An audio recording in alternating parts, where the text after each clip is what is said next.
विनाश का काम लगभग तैयार है।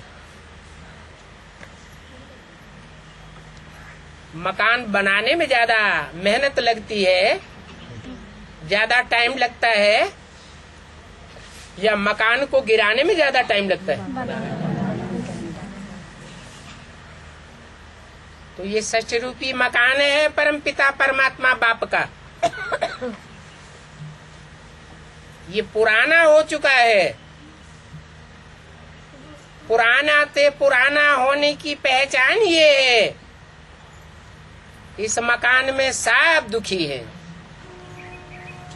कोई मनुष्य मात्र छाती ठोक करके नहीं कह सकता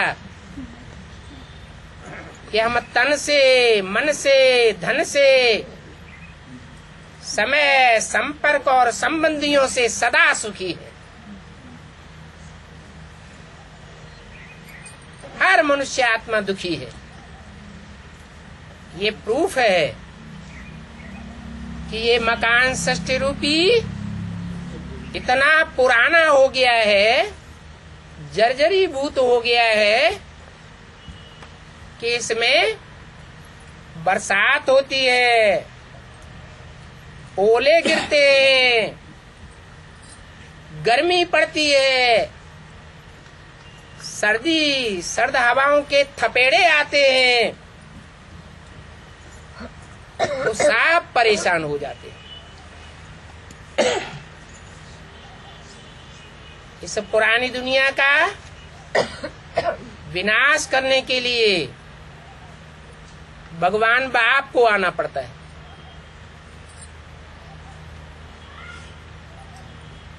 वो विनाश का ही संदेश नहीं देते हैं, ये भी संदेश देते हैं कि नई दुनिया, नए मकान का भी सृजन हो रहा है। मकान कहो, किला कहो, किला संगठन को कहा जाता है। ये दुनिया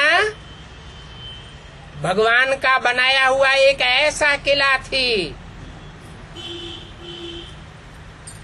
जिसमें काम, क्रोध, लोभ, मोह रूपी माया प्रवेश नहीं कर सकती थी। पृथ्वी, जलवायु, अग्नि, आकाश रूपी 5 तत्वों की प्रकृति दुख नहीं दे सकती थी। ऐसा किला भगवान ने बनाया था जहां इस सारी सृष्टि पर वसुधैव कुटुंबकम, सारी वसुधा, सारी पृथ्वी हमारा कुटुंब, हमारा परिवार बन चुका था।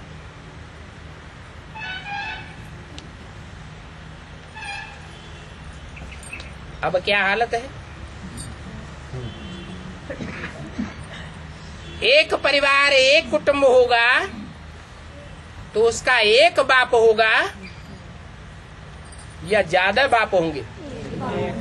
एक बाप होगा। और उस बाप को पहचानने वाले भी होंगे या नहीं होंगे? होना चाहिए। वो बाप अभी गुप्त वेश में अपने गुप्त पांडव बच्चों के साथ, पांडव गुप्त घूमते हैं ना, गुप्त रूप में पार्ट बजाए रहा है। जब टाइम आवेगा, अर्थात मकान का फाउंडेशन, नई दुनिया का फाउंडेशन पक्का हो जाएगा। मकान बनता है तो पहले फाउंडेशन डाला जाता है ना, तो फाउंडेशन पक्का हो जाने के बाद वो परमपिता परमात्मा नंबरवार अपने पांडव बच्चों के साथ संसार में प्रत्यक्ष होने लगेगा। ऐसे नहीं कि 5 पांडव ही प्रत्यक्ष होंगे, नहीं, 9 लाख सितारे, ये चैतन्य आत्मा रूपी सितारे सारी सृष्टि में ज्ञान की चमक मारेंगे। आज की दुनिया की जो भी 500-700 करोड़ मनुष्यों की सृष्टि है,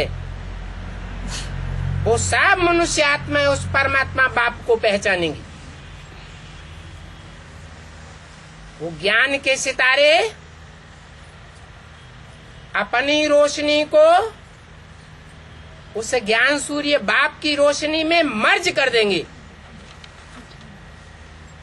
ये नहीं कहेंगे कि ये ज्ञान मेरा है, मैं सुनाए रहा हूं। क्या कहेंगे? ये परमपिता परमात्मा बाप इस सृष्टि पर आया हुआ है, उसका ज्ञान है। उसे एक बाप को पहचानो तो सारी सृष्टि एक तरफ एटम बमों के धमाके होते जाएंगे अलग अलग शहरों में। लोग मानने के लिए मजबूर होते जाएंगे।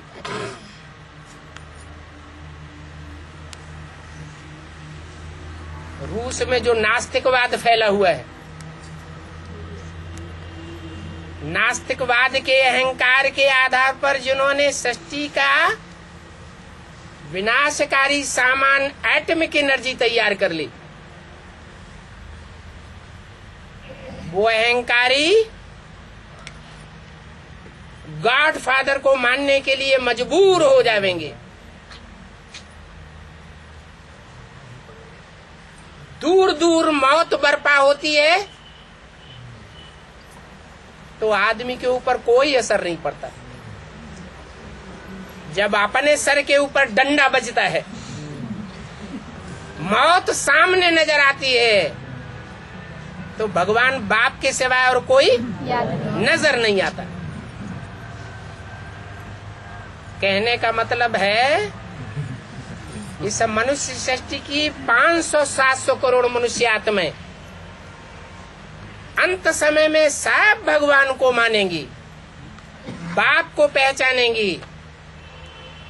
ओ गॉड फादर उनके मुख से निकलेगा, रियलाइज करेंगी, अखबारों से रियलाइज करेंगी, टीवी में रियलाइज करेंगी, कंप्यूटर से रियलाइज करेंगी, इंटरनेट से रियलाइज करेंगी, रेडियो से रियलाइज करेंगी कि भगवान बाप इस अमुक साकार रूप में सृष्टि पर प्रैक्टिकल में पार्ट बजाए रहा है, नई दुनिया बनाए रहा है, देवताओं की दुनिया बनाए रहा है, डीटीज की दुनिया तैयार हो रही है और डेविल्स की दुनिया खलास होने वाली है।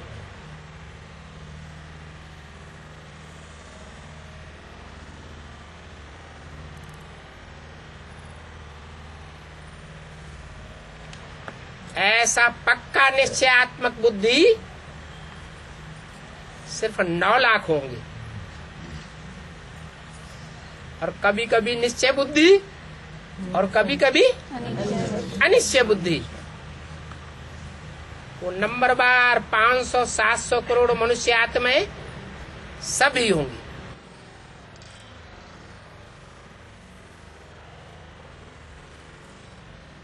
जितना जितना जो निश्चय बुद्धि होंगी, निश्चय बुद्धि विजयते, 84 जन्मों की विजय प्राप्त करेंगे। 84 के चक्र में उनको विजय का तिलक मिलता रहेगा। और जितना जितना अनिश्चय बुद्धि रहेंगे, कभी आया है कभी नहीं आया है, कभी मानेंगे और कभी नहीं मानेंगे। उस निश्चय अनिश्चय के दोले में आने के कारण उनकी जो विजय है जन्म जन्मांतर की, वो नष्ट होती जाएगी। विजय का सुख नहीं प्राप्त कर सकेंगी। विजय में सुख होता है और हार में दुख होता है। सुख और दुख की ये दुनिया है। हर मनुष्य आत्मा सुख चाहती है या दुख चाहती है? हर मनुष्य आत्मा के अंदर की चाह है कि हमें सुख मिले, दुख न मिले। परंतु जन्म जन्मांतर का सुख मिलता कैसे है? कोई तरीका तो होगा। या जैसे कि मुसलमान लोग समझते हैं या हिंदू भी समझते हैं, भगवान ही सुख देता है, भगवान ही दुख देता है। तो भगवान सुखदाता है, सुख का सागर है, या दुख का सागर दुखदाता है? जो सुख देता है वो याद आता है, या जो दुख देता है वो याद आता है? कौन याद आता है? माँ बच्चों को कितना सुख देती है, तो माँ बच्चों को नहीं याद आती है। सिर्फ बच्चा बड़ा हो जाता है, बूढ़ा हो जाता है, तो भी अपने बचपन को याद करता है। माँ बाप का सुख बच्चे याद करते हैं सारे जीवन में। सुखदाई को सबको याद करता है।